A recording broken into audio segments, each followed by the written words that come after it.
podcast Santos no Ar, por Cláudia Duarte. Olá, bem-vindos ao Santos no Ar, o podcast que tem o objetivo de valorizar o empreendedor de Santos e também servir de inspiração para quem tem o sonho de empreender. Eu sou a Cláudia Duarte, jornalista, e hoje eu vou conversar com a Daniele Cravo, advogada, e também com o Flávio Amante, empresário. Acabou de abrir sua empresa, né, Flávio? Isso mesmo. Flávio, você não era um empreendedor, quer dizer, você não era um empresário, você era um empreendedor, né? E agora resolveu abrir sua própria empresa. Como é que foi isso? Eu me sinto um privilegiado. Eu tive a oportunidade de trabalhar lado a lado por mais de 32 anos com, na minha opinião, um dos maiores empreendedores e visionários de Santos, né? O Pepe. Que é o Pepe Altitude. E foi uma verdadeira escola. Eu costumo dizer que foi um privilégio realmente ter estado todo esse tempo ao lado dele. E só aprendi, né? Ele pensava fora da caixinha, ele era um cara que você estava pensando aqui, ele já estava lá. E isso vai te dando uma nova visão, vai abrindo a forma como você enxerga as coisas, né? E foi muito bom, graças a Deus. Quanto tempo você está com a imobiliária? A imobiliária agora eu reinaugurei, né? É uma empresa de 32 anos. Ah, é? Também, coincidentemente, a mesma idade. Essa empresa era da minha família, mas era uma empresa familiar, pequena. Tinha ali trabalhava muito com locação e tal. E eu reestruturei, transformei numa nova empresa. Hoje eu tenho 2 sócios, que são os meus sobrinhos, né? Um fica na parte comercial, que é o Frederico, e o outro na parte de direito, né? Ele é advogado, ele faz toda a parte de direito imobiliário.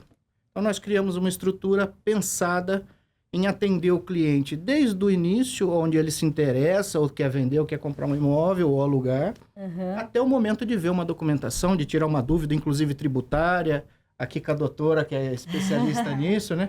Inclusive tributária, e também na parte de locação de imóveis, contratos, tem todo um aparato para atender esse cliente. Muito bom. E agora está muito aquecido, né? Essa questão da compra e venda de imóveis. Tá aquecido, isso aí abre algumas oportunidades, né? Porque ao mesmo tempo que está aquecido, tem muita empresa que está aprendendo a trabalhar, está se reinventando, né? Porque o cliente está muito exigente. Ele está hoje no... Bom, né? Porque aí aumenta a qualidade do atendimento. Exatamente, todo mundo, né? Exatamente. Se você não oferecer a esse cliente um atendimento muito completo, muito bem pensado, onde atenda realmente a necessidade dele, você vai perder esse cliente. E em cada esquina tem uma imobiliária, né? Tem alguém ali querendo. Então, o cliente hoje ele precisa ser tratado de uma maneira bem clara. Eu costumo dizer que a melhor, em conversas nossas, a melhor coisa que você tem que falar para o cliente hoje é o não. O não é o seu maior gancho de venda. Porque quando você fala para o cliente, não, isso não pode, se você fizer, você está fazendo um mau negócio. Ele vai entender que você não está ali para vender qualquer coisa. Está ali para atender a necessidade dele. Muitas vezes o cliente chega procurando um produto e você, quando conversa com ele, fala, poxa, mas esse produto não vai te atender. Por isso. Eu já não tinha pensado, eu não tinha visto por esse lado, eu não sabia que tinha essa tributação em cima de determinado valor de aluguel. E aí você consegue fazer com que esse cliente faça um melhor negócio, ele sai dali satisfeito e fica bom para todo mundo, né? Muito bem. Dani, e você sempre quis ser advogada ou você teve algo que te levou para o direito? Na verdade, assim, meu sonho sempre foi ser independente financeiramente. E eu vi na profissão essa saída. Foi um longo caminho até chegar lá. Eu digo que eu aproveitei, assim, todas as oportunidades. Desde 15 anos, eu já... eu adorava dançar, era bailarina de um programa de TV local, eu fazia alguns trabalhos de modelo, então eu já ganhava o meu cachê pequeno. Depois eu fui professora de educação infantil, dava aula de inglês. E aí sim, através desse caminho, que eu acho que foi muito importante, eu consegui fazer a minha faculdade.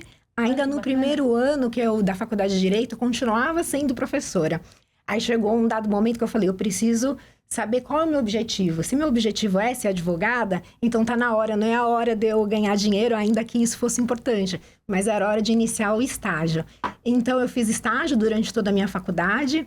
Eu fui para trabalhar numa empresa, uma grande empresa que prestava serviços para poder público, para prefeituras, na área de Tribunal de Contas. Foi lá que eu conheci minha sócia, a Cláudia. Desde então, a gente fez estágio, né? Minha primeira sócia foi desse período. E eu aproveitei, Cláudia, todas as oportunidades. Nem todas foram boas, mas eu acho que todas fizeram chegar onde eu estou hoje. Mas eu é acho, sempre assim. Quem cresce se depara com boas oportunidades e também oportunidades que fazem a gente crescer, né? Exato. E às vezes não são tão boas, não é mesmo? Aí logo que eu me formei, eu fui trabalhar, fui convidada, aceitei a oportunidade de trabalhar numa prefeitura, num setor de dívida ativa. Foi uma grande escola. Eu fiquei algum tempo, né? Eu tinha acabado de me formar e foi aí que eu falei, não, foi uma experiência incrível, mas está na hora de eu focar no meu objetivo, que era ter meu próprio escritório. A gente queria ter um atendimento nosso, né? A gente prestava serviço terceirizado. Então, a gente queria dar a nossa impressão. E sempre, assim, um atendimento especializado, que vai de contra o que você falou, era o nosso objetivo. Atender o cliente, os sócios, as principais peças serem feitas pelos sócios. Então, a gente começou com esse sonho de ter o nosso escritório. Não foi fácil, foi bem difícil, nós éramos novas, tínhamos 27 anos no início. Eu lembro que a gente marcava várias reuniões, eu e Cláudia, e falava, quem é o seu chefe? Para quem que você trabalha? Então, no começo, a gente demorou, mas eu acho que faz parte, vai aí uma dica para quem está começando, só desiste quem não chegou. Só não chega, ao contrário, né? Só não chega lá quem desiste antes. Então, eu acho que a persistência vale a pena você olhar para trás, né? E ver que você está alcançando suas metas, as metas a gente muda o tempo inteiro, Sim. independente de parte da vida, mas o meu grande sonho, que era ser independente, foi através da profissão, e eu vi na advocacia isso. Perfeito. Flávio, quais as características pessoais de temperamento seu que te ajudaram a empreender? Olha, mais uma vez eu vou ser repetitivo aqui, mas a minha história de vida é tumultuada, né? Eu, quando jovem, a minha família era uma família de empreendedores. Tivemos padaria, supermercado, loja de material de limpeza, tudo que você vai imaginando, açougue, era uma loucura. Então, eu via isso nos meus familiares próximos, porém, eu era o caçula. Então, nunca ninguém deixava eu trabalhar. Só me mimavam, como diz o outro, só me adulavam. Só que por uma série de características, eu comecei a trabalhar, depois saí desse ciclo, comecei a trabalhar com o Pepe, eu era folgado, né? Eu era bom vivan, não tinha essa característica. E ele me pegou pela mão e falou, não, você é assim, assim. Eu fui aprendendo, fui tomando gosto. E essa coisa de pensar fora da caixinha, como era a característica principal dele, ele sempre estava lá, ele sempre vinha com... Ele falava assim, vender Coca-Cola é fácil. Que graça que tem vender Coca-Cola? Dura vender logo. Eu não quero vender Coca-Cola, né? Eu quero vender alguma coisa que dê prazer, que arrepie, que dê borboleta no estômago. E ele passava isso para nós, e isso parece que vai te deixando, né? E você vai crescendo com isso. Eu trabalhei num determinado período numa construtora que ele montou. E na época a Encol estava chegando em Santos. Nossa. Quem lembra da Encol, né? Eu lembro bem. E ele falava, pô, tá vendo essa tal dessa Encol? Eu falei assim, fazer o seguinte, eu vou lá trabalhar lá uns dias, eu vou ver como é que funciona. Falei, brincando. Ele falou, não, você vai mesmo? Como você começa? Eu falei, não, eu tava brincando. Não, vai lá ver o que eles fazem, que é pra gente fazer melhor. Brincou, né? E eu fui pra Encol, fui pra Encol, espião na Encol, fui pra Encol, fui olhar, aprendi e tal. Falei, é assim, assim, assim. E ele falou, não, eles fazem assim, então nós vamos fazer assados, vamos fazer melhor ainda. Então, ele nunca ficou num lugar comum. E eu adquiri, peguei por osmose, isso eu não sei te explicar. Hoje eu não consigo também ficar num lugar comum. Eu fico o tempo inteiro na empresa que eu criei, tem diversos ambientes, tem o cantinho da espiritualidade, tem um Buda com uma fonte, tem um lugar para fazer churrasco, que é um rooftop, tem uma outra sala para atender cliente onde tem vinho, charuto, não sei o quê. A pessoa fala, você não para. A questão não é não parar, a questão é sempre estar com um olhar atento para oferecer algo diferente, algo que surpreenda. O cliente precisa ser surpreendido. E não é só por conversa, né? Hoje as pessoas falam muito e fazem pouco. Não, tem que ter ações efetivas, São ações mesmo. efetivas, é realmente realizar, fazer diferente. O cliente vai chegar, se eu sei que vai chegar um cliente... E imediatamente eu já vou ver se tem uma vaga de estacionamento para ele. Se tem algum carro de alguém que tem que tirar, já tira, já prepara. Se estiver chovendo, já fica um guarda-chuva na porta para receber ele no carro. É um pequeno detalhe, mas é um pequeno detalhe que vai fazer a diferença para esse cliente.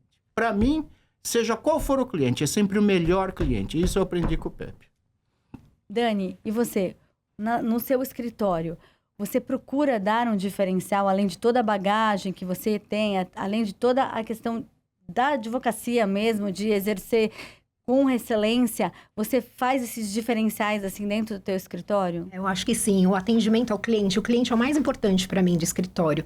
Muitas vezes, ele chega querendo entrar com uma ação e não necessariamente a gente indica uma ação. A gente gosta muito de ser transparente, a gente faz antes uma análise de risco. Olha, você tem que conhecer o cliente para ver qual é o perfil dele, para você poder traçar uma melhor estratégia para o caso dele. A gente faz assim, olha, nenhum processo é 100% de chance. Todos têm um risco. A gente faz, é possível, é remoto, é provável, mas eu acho que é importante a gente entender. Às vezes, naquele momento, o cliente não vai fazer o processo com você, mas você ganha um cliente. Então, a gente gosta de fidelizar. A maioria dos nossos clientes viram nossos amigos. A gente conseguiu hoje, mesmo estando em Santos, ter clientes fora do estado, às vezes até fora do país, que vêm visitar. Nossa, acho que não agendei. Não, eu vim tomar um café porque eu estou de passagem. Então, a gente acaba conseguindo manter essa relação de confiança. Eu acho que a gente tem que ser transparente e confiante para você fidelizar aquele cliente. Senão ele é seu cliente hoje. Ah, mas alguém me falou que eu poderia ganhar. Não é minha opinião, né? As opiniões são divergentes. Então, eu acho que a transparência, você cuidar do caso do cliente, ainda que a gente tenha colaboradores para auxiliar em atividades meios, mas as peças principais, quem faz são os sócios, eu, a Cláudia, o Roberto, ou a gente revisa, a gente não consegue estar em todos os lugares, né? Eu acho que o retorno para o cliente, para mim, a gente tem vários processos, mas para o cliente, às vezes, é o único processo dele. Então, porque para o profissional, aquilo é um mandamento. Então, eu acho que é importante você dar a informação, você dar o retorno. Tem cliente que quer relatório todo mês. O processo não anda todo mês, mas para ele aquilo é importante. Então, eu acho que o cliente é o mais importante do nosso escritório, a satisfação. E a gente mostrar, acho que transparência é o que fideliza o cliente. É, a verdade, é o que o Flávio falou. Às vezes não é o melhor apartamento, você não vai vender só para você efetivar a venda, mas sim aconselhar o que é melhor para ele, né? Cláudia, é exatamente o que você está falando e a Dani pontuou. Às vezes, você só consegue oferecer o remédio adequado quando você entende as dores. É entender a dor do cliente. Muitas vezes nem ele sabe. Ele acha que ele está com um determinado sintoma, ele vem com uma determinada ideia. Você, quando entende, você fala, mas esse... Às vezes a gente é um pouco psicólogo também, exato, né? Eu percebo muito disso. Então, mas eu acho que isso faz muita diferença. Eu tenho visto no mercado aí, eu não vou aqui citar nomes, clientes que reclamam, o cara me enfiou o apartamento lá, não me falou tal detalhe, não me falou não sei o quê, eu não fui atento também. O cliente até se culpa, sabe? Mas se o vendedor tivesse explorado, mostrado, ele não teria comprado aquele imóvel. Quantos são os clientes hoje que compram um imóvel pela emoção e não olham, por exemplo, o preço correto, o valor correto de um condomínio? Exato. Quanto é o condomínio? 800 e pouco. A hora que o cara comprou, passou, pôs pro nome, no outro mês o cara... Pô, mas o condomínio vem 1.200. Não, mas entrou fundo de obra, entrou não sei o que, entrou... Mas você me falou 800 e pouco. Não era, é que aumentou, é que... Não é. Olha, o condomínio está aqui. O espelho do condomínio é esse aqui, do último mês, foi tal. Se aumentar, é porque aumentou, inerente a uma coisa que a gente não tem como adivinhar. Mas você tem que passar a coisa certa, sabe? E nem isso que fideliza, né? Fideliza. Por Deus do céu, eu prefiro não vender do que ter um cliente chateado ou mal atendido, né? Realmente não... Dani, isso daí é o que você falou da questão do processo. Às vezes a pessoa vai lá para mover uma ação, e acaba não efetivando isso. Hoje em dia está muito a questão da justiça restaurativa, né? De você fazer a conciliação. Às vezes vale a pena fazer isso dentro do próprio escritório mesmo. Eu acredito muito na conciliação e nas soluções administrativas, que são muito mais rápidas. Mas eu vou ganhar uma liminar. Nem sempre é assim. Então, você tem que dar todo o panorama. Olha, o seu processo pode ser rápido. Você tem, por exemplo, na execução fiscal, que é uma área que a gente atua bastante. Eu vou comprar o imóvel, a gente analisa antes se tem débito, entrando aí na sua área. Tem débito, não tem, falou, olha, você pode comprar esse imóvel, você negocia esse imóvel, você tem uma chance de tantos % de êxito, mas não é rápido. Então, se você quiser construir, por exemplo, que precisa de uma certidão, você deposita, se você tiver disponibilidade, esse valor no processo. ou você parcela. Então, para mim, ainda que seja grandes chances de êxito dele ganhar aquele processo, eu preciso saber o que ele quer. Se ele vai comprar um imóvel para construir, ele vai precisar, por exemplo, de uma certidão. Então, ou ele vai ter que depositar o valor correspondente e eu sigo com o processo, o tempo que for necessário, ou a melhor opção para ele é parcelar, ainda que não seja juridicamente um melhor caminho. Então, o melhor caminho depende do que o cliente quer. Por isso que eu acho que é muito importante quem vai fazer o processo conhecer o cliente, não delegar o atendimento, porque esse viés você só consegue na hora de entender para qual é o objetivo dele, né? Não é só economizar imposto. É economizar imposto de uma compra sempre que possível, mas ele tem outros objetivos que têm que ser considerados. Muito bom. É fundamental um advogado, né, Fábio? Opa, eu tenho a sorte de ter como sócio um advogado especializado em direito imobiliário. Isso nos dá muita segurança. É uma retaguarda. Nós, homens de venda, somos mais... vamos. Ele não pode falar para lá, você é advogado, você acha que... Não pode. Não, aguarda. Primeiro vai olhar aí, depende. Né? Primeiro ele levanta uma série de coisas, depois ele vem, tá vendo? Eu avisei, ó, viu? Porque eu mando esperar, tá? Então... Faz parte, eu coloquei na estrutura, tive a sorte de ter o sócio que é advogado, e nós também colocamos dentro da nossa estrutura uma pessoa especializada em contabilidade. Então, hoje se o cliente sentar e falar assim, olha, eu quero comprar esse imóvel, mas quais são as despesas que eu vou ter? Eu tenho condição, eu passo ali no momento para ele, quanto ele vai gastar de tributos, quanto ele vai gastar de uma série de situações, quanto que isso abate, quanto que não... Tudo com advogado especializado e com uma pessoa especializada em tributo. Isso que ele não tenha, muito importante. Não tenha dúvida, porque senão... mas você não me falou isso, mas eu não sabia daquilo. São coisas óbvias, mas às vezes a pessoa não sabe. Não é a mitia dela, comprar né? um apartamento, uma casa, é realmente um investimento que às vezes a pessoa não sabe calcular. Exato. Isso. Né? Eu vejo que, pegando o gancho que ele falou da contabilidade, muitos problemas que vêm os clientes com auto de infração, com grandes problemas tributários, são gerados por falta de gestão financeira. Então, hoje, qualquer empreendedor, seja advogado, a gente não aprende isso na faculdade, né? Deveria. Verdade. Mas você tem que ter uma noção de gestão financeira ou contratar uma boa assessoria que tenha. Porque eu acho que o segredo do sucesso, né? É esse, você ter pessoas que são capazes de executar uma gestão financeira. Tecnologia também agiliza muito os processos, né? Eu acho que sem uma equipe, a gente não caminha. Eu acho que a gente tem que ter uma equipe, tem que fazer parceria na área de contabilidade, de tecnologia, no que for necessário naquele empreendimento, naquele segmento, né? Agora, equipe.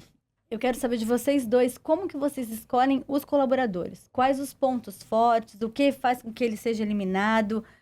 O que é importante para vocês na hora da contratação? Bom, no meu caso, eu faço questão de conversar antes de qualquer contratação. Né? Passa pelo crivo do meu sobrinho, que é da área comercial, passa pelo crivo do meu gerente também, passa pelo crivo deles. Mas a contratação não é feita antes de bater um papo comigo. Eu sou um cara que eu sou canceriano, né? Eu também. Também. Olha, é meu ascendente. Então, somos três emotivos. Eu sou muito ligado em energia, eu sou muito ligado em ambiente, eu sou muito ligado... E eu criei uma empresa que a última coisa que eu pensei, que eu queria que ela aparecesse, é uma empresa.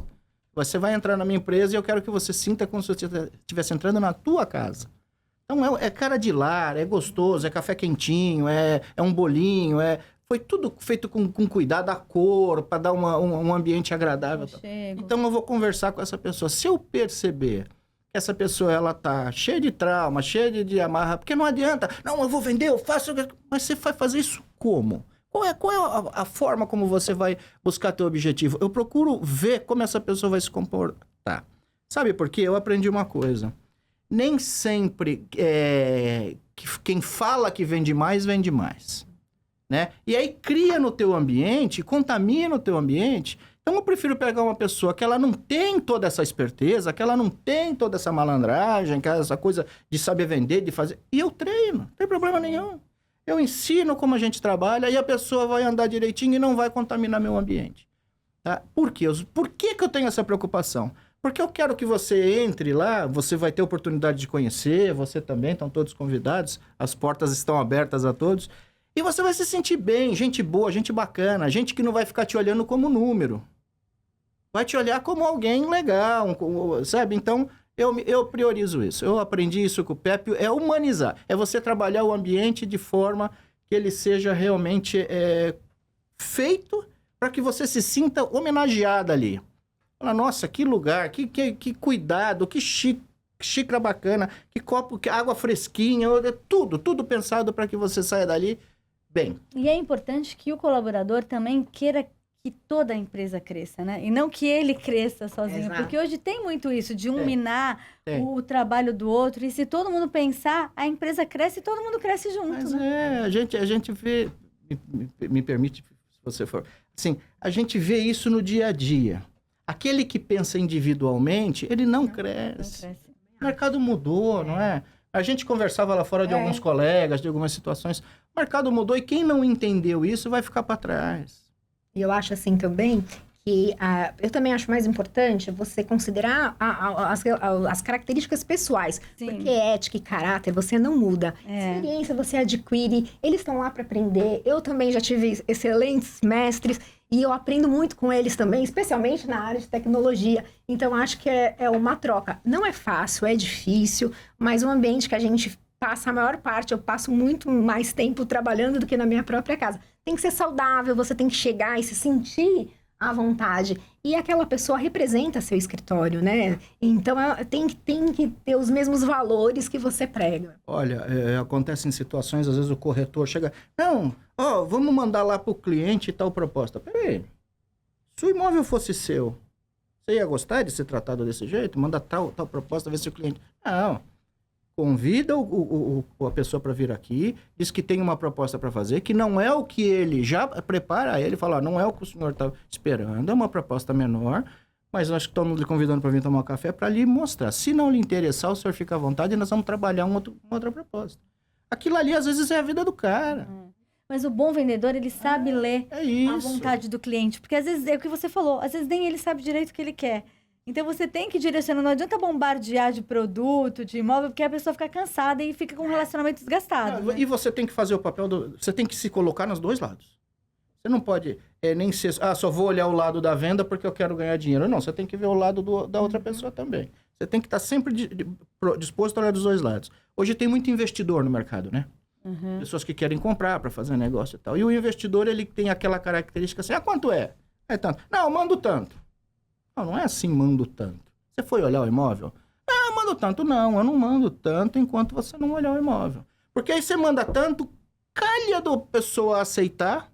Aí a hora que você vai olhar, você não gostou. Aí você criou uma expectativa e eu faço o papel. Você já faz, ele assinou Não é? o contrato. Aí a pessoa olha e fala assim, entendeu? Se arrependeu, perdeu o Então não é sinal. assim. Então você tem que doutrinar. O mercado, ele precisa ter regras, as pessoas precisam entender que ambos precisam ser tratados com respeito. Respeito, com seriedade. Não pode essa coisa assim de vou aproveitar, a pessoa tá mal da situação e ainda vou pisar na garganta, ainda vou tirar o último fôlego, sabe? Isso não é legal, né? Eu não acho... Não é. Dani, como que o cliente chega até você? A propósito, você é uma das donas do negócio, da nossa empresa. Isso é bacana também para o network. Uma experiência incrível. A gente conheceu muitas mulheres, muitas histórias. Mas eu acho que o cliente é uma questão de tempo. A gente não pode ter pressa. Quando a gente é novo, a gente tem pressa, né? Mas é confiança. E na área jurídica, para você estabelecer uma relação de confiança, leva tempo. Então, um a um, é muita indicação. Grande parte dos clientes chegam ao nosso escritório por indicação. E é muito interessante que quando a gente é novo, a gente acha que é diferente, né? A gente agenda reunião, oferece serviços, e com a maturidade você entende que não é assim que funciona. Você tem que ter tempo, você tem que estar sempre estudando, se especializando, oferecendo melhor, mas mesmo assim é a indicação que faz com que os clientes voltem e indiquem outros. Flávia, aqui em Santos é um bom mercado, é uma boa cidade? E também quero saber... O que as pessoas mais procuram? Quais os imóveis que estão mais em alta aqui em Santos? Santos, a gente costuma dizer que tem uma demanda represada, né? Você tem alguns clientes que eles compram e vendem imóvel o tempo inteiro. Poucos. Mas Os investidores. Investidores, né? Então, eles estão muito atentos. É uma pena que a maioria dos clientes não tenham essa visão. Porque às vezes você oferece para um cliente comum, um cliente do dia a dia, uma boa oportunidade e ele pensa... Acha que você está querendo Acha que vender. você está querendo... É. E perde ótimas oportunidades. E aí o investidor vem e não perde, compra, né? Então, Santos... E é um dos investimentos mais seguros, né? O imóvel... Muito. Tem muita coisa boa, muita construtora boa. Santos, você conhece o construtor e se você quiser trocar o azulejo do banheiro, você vai lá no escritório dele, ele te recebe. Exatamente. Você fala com o construtor ali, ó. Você não é um número, né? Santos tem essa característica. Todos os bons construtores... A gente não precisa nem citar aqui, mas todo mundo sabe quem são. Você tem aí... Não vai né? citar algum concorrente do meu marido. Não, o próprio Barroso. Não, você quer uma coisa... o Barroso, os outros... Né? Teixeira, o Mendes. Você bater lá, ele vai te atender. Uhum. Entendeu? Ele não está num castelo que é inacessível. Então, isso dá uma credibilidade, dá uma segurança. A pessoa sabe o que está fazendo, né? Já tem... não tem nenhum construtor que chegou agora e começou a construir. Não, são famílias que têm um histórico. Tal. Então, isso é muito... Para nós que estamos na ponta da intermediação, é muito bom. Né? Ajuda muito, colabora muito. E esses construtores também conseguem selecionar quem pode e quem não pode, quem eles autorizam vender os empreendimentos deles. Então, fica uma coisa bem selecionada. Agora vamos falar de tempo. Mulher, né, tem essa facilidade de administrar o tempo. Para você, isso é fácil ou você tem que estar sempre se equilibrando? Eu estou eternamente equilibrando e quebrando os pratinhos, né? Tem semana que eu sou melhor mãe, tem semana que eu sou melhor profissional, tem semana que eu esqueço de mim. Quando a gente está sobrecarregada, a gente fica lá. Com certeza. Então, eu acho que o grande desafio é conseguir equilíbrio. Mas, da mesma forma, eu não conseguia me ver de outra forma, sem conciliar a profissão e meu lado pessoal. Eu acho que é um grande desafio, mas é muito bom poder conciliar tudo isso, né? Muito bem. Bom, chegamos ao fim já do nosso bate-papo. Nossa, que rapidinho. Rapidinho. E eu sempre peço para vocês darem uma dica, uma inspiração para quem quer seguir a área de atuação de vocês. Quer começar, Flávio? Pode ser. Olha, quando eu trabalhei 32 anos no Memorial e quando eu saí do grupo, eu fui convidado pelas principais empresas do segmento, né, que eu atuava, para trabalhar com eles. Mas sabe quando você parece que encerra um ciclo? E outra, eu falar que eu era tão fã do cara que eu trabalhava, eu tinha tanto carinho, tanto respeito, Eu também. que eu não ia conseguir... Independente de salário, de quanto fosse, graças a Deus eu tinha um excelente salário, cobriram esse salário, mas eu não ia conseguir ter prazer, né? Então, aí eu resolvi ir trabalhar com a minha família. Hoje nós somos uma empresa familiar, sou eu, meus 2 sobrinhos e a minha irmã tem uma porcentagem também, mas ela ativamente não participa. E eu resolvi trabalhar com a família e foi a melhor coisa que eu fiz. Nossa empresa é familiar, é muito séria, tem valores. Isso é uma delícia. Então, para mim foi uma experiência nova. Eu entrei nesse mercado imobiliário, apesar de já ter lá atrás trabalhado na Incol, né? Como eu comentei, há 30 e tantos anos atrás. Foi engraçada. Fui lá só dar uma espiadinha. Dei uma espiadinha. 32 anos depois eu caio nesse mercado. É uma delícia. É muito sério, é muito difícil. Tem que trabalhar bastante, tem que trabalhar direito. Mas vale a pena. Sua dica? A minha tenha foco e estude. Estudar nunca é demais. Eu acho que advogar ainda é uma profissão que vale a pena. Ainda que tenha muitos advogados no estado de São Paulo, tem mais, no Brasil tem cerca de 1,5 milhão. Ao mesmo tempo, o mercado jurídico ainda movimenta bilhões no ano. E assim, ser advogado, você não tem estabilidade, você não tem salário, se você for dono do seu próprio negócio. Mas, ao mesmo tempo, você não tem o teto que os servidores do Poder Judiciário, os servidores públicos, de uma forma geral, têm. Então, eu acho que se você tem perfil de arriscar, tenha foco, não desista e estude. Muito bem, muito obrigada. Será que tem mais corretores ou mais advogados?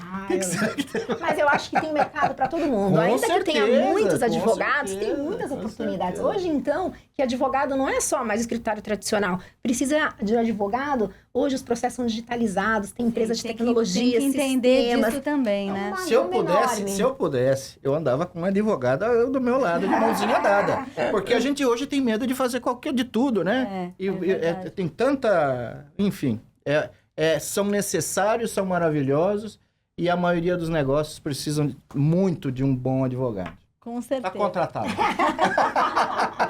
Já ganhei um cliente. Obrigada, foi ótimo. Eu que agradeço. Lembrando que temos episódios novos todos os domingos no Spotify, no YouTube e também no site da Tribuna. Muito obrigada pela audiência e até a próxima. Podcast Santos no Ar, por Cláudia Duarte.